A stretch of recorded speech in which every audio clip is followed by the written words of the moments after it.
Welcome everyone to episode 3 of This Week in WWE. I am your host, the most electrifying man on YouTube, Ryan18, and I am never alone because I am with the millions of Ryan18 fans. Now, I know last week I did not do episode 3, so this week is going to be a setback for episode 3. But anyway, let's start off with Monday Night Raw. We have the Rock concert and the John Cena rap. John Cena first goes off with basic thugonomics. It was a pretty good rap, I'm not gonna lie. Loved every minute of it. But going on later on into the show, I'll explain my reaction to the Rock one. I mean, the Rock really took Cena down. But the next match we would have on Monday Night Raw is Sheamus versus Dolph Ziggler. Pretty much another squash match for Sheamus for his road to WrestleMania going into his match with Daniel Bryan. Then next we would have is Mark Henry and David Otunga versus the United States Champion Santino Marella in the handicap match. Pretty much it was just a beatdown on poor Santino Marella. Let me know what you guys think about that match. What do you think about Santino finally being a champion after so long? Last time we seen him champion was when he was the Intercontinental Champion back in, what was it, 09, 08? Then we would have the Funkasaurus returning to face Jinder Mahal, another squash match for the Funkasaurus. I hope WWE can push him to mid-card status at least. I mean, none of these squash matches, no. I mean, they are entertaining, but seriously, I mean, Brodus Clay is a big guy, and this big guy should be pushed. Then we would go into a verbal dispute between HBK and Undertaker standing toe-to-toe. After Shawn Michaels called a dead man onto the ring, the two longtime rivals didn't mince words in a heated face-to-face encounter. Undertaker warned that there would be hell to pay if Michaels interferes in the match between Triple H and Undertaker in the Hell in a Cell match. The Phenom puts his 19-0 WrestleMania streak on the line against Triple H. The showstopper leaves the ring with a visible mark on his face, but before that he was beat by the game himself, and Triple H also had a physical message for Undertaker, the DX chop, as he stared down his WrestleMania 28 opponent from the top of the entrance ramp. So a very heated dispute between the three men. I can't wait to see what's going to happen at WrestleMania in almost 2 weeks away. We're almost 2 weeks away. Yeah, 2 weeks away. We're 2 weeks away. 14 days away. It's epic. I mean, I can't believe it. Last year, almost around this time, we had the announcement, and now it's already here. Damn, I'm surprised. Now going on to later on to the show, we have is CM Punk versus The Miz. CM Punk would defeat The Miz with the Intercontinental voice, making him submit.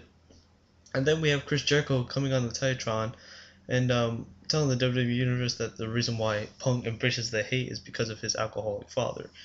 Jericho claimed that he would leave Punk a broken man who would only be remembered as a pathetic dumb drunk after their WWE Championship match at WrestleMania. The crowd tried to support Punk, but they're consoling the straight edge savior as he walked back up to the entranceway with the title on his hand. Then we would have is Randy Orton versus Jack Swagger. Randy Orton pretty much dominated the match, hit the RKO on Jack Swagger, pretty simple. Then we would have Kane stalking the Viper again with all four turnbuckles setting on fire, and Orton would be in shock. Then we turn to is the Rock concert. Alright, so the Cleveland faithful gave the Rock a rounding ovation before he grabbed the mic and his guitar, and the Great One returned the love, saying that they should be chanting Cleveland instead of Rocky Rocky. The Rock would poke fun at Cena's hip-hop style, saying that he looked like a mashup of Vanilla Ice and one of the Teletubbies. The Brahma Bull, who was just getting warmed up, started to berate Cena with a barrage of assault into the tomb of Elvis Presley's Jailhouse Rock. Sorry for my talking. No topics were off limits for The Rock as he took jabs at the C Nation Commander-in-Chief, Commander-in-Chief's rocky relationship with Eve before moving on to blasting the appearance of the members of the C Nation. The Rock didn't stop there, taking aim at Cena's own mother, saying that she could barely walk, and I'll reference the song part. He says, Rock's getting some wine and a dozen roses. She's going to meet my holy Moses. Getting with the Rock is the bomb. You don't believe me? Ask Cena's mama. Let's rock. Then he would say, Cena's mom can barely walk, but we're dancing 'cause Cleveland rocks. Then the Greek one would take some more parts that Cena has. The crowd joined in with the Cena sucks chants between the We Will Rock You song. And then who had the better night? Was it The Rock that had the better night with the Rock concert, or was it John Cena? You guys let me know down below with that. Now moving on to SmackDown. SmackDown I really enjoyed. Only one reason was because of the explaining on why Kane has been attacking excuse me Randy Orton. But that'll be later on. Now we have is Chris Jericho versus Sheamus. Chris Jericho would defeat Sheamus by countout. Prior to the competing in the SmackDown main event, Chris Jericho refused to apologize for his comments made about CM Punk's father on Monday Night Raw. They said he impounded on highly personal attack in order why he is the best in the world at what he does. And while the Second City Saint only pretends to be. Then we would go in to Mark Henry versus Yoshitatsu. Pretty much a squash match for Mark Henry. His contract is soon to expire if you didn't hear that in my last one. So he's having some of these squash matches, and pretty soon he'll be leaving the company. So no more Hall of Pain. Then we would have his Big Show versus Drew McIntyre. Surprisingly, the Scotsman came back after losing to Justin Gabriel the week prior, and another just loss for Drew McIntyre. Man, I mean, I'm so pissed. I mean, this guy should be pushed to the heights of no other, and he's just being jobbed. But that's only my opinion. Let me know what you guys think about Drew McIntyre. Should he be pushed? Should he not? Excuse me. Next we would have is the promo that I'm talking about is Kane challenging Randy Orton to a WrestleMania showdown. The Viper called out Kane, saying that usually when he starts fights he doesn't go on the mic and talk about it. He'll do something about it. But then the Devil's Favorite Demon would come out and show a clip from the July 22nd edition of Friday Night SmackDown, showing the street fight that Orton and Kane had. And this was when Kane was, of course, unmasked. And Kane had shooken Orton's hand. So fast forward 8 months to the present, with the horrified superstar made it clear that he's been obsessing about that moment, and now seeking closure from the time that he showed his humanic side, or his human side that no longer exists. The Apex Predator called him to the ring, but instead Kane challenged him to a match at WrestleMania. He says, I don't want to do this. I want to do this on the grandest stage of them all at WrestleMania.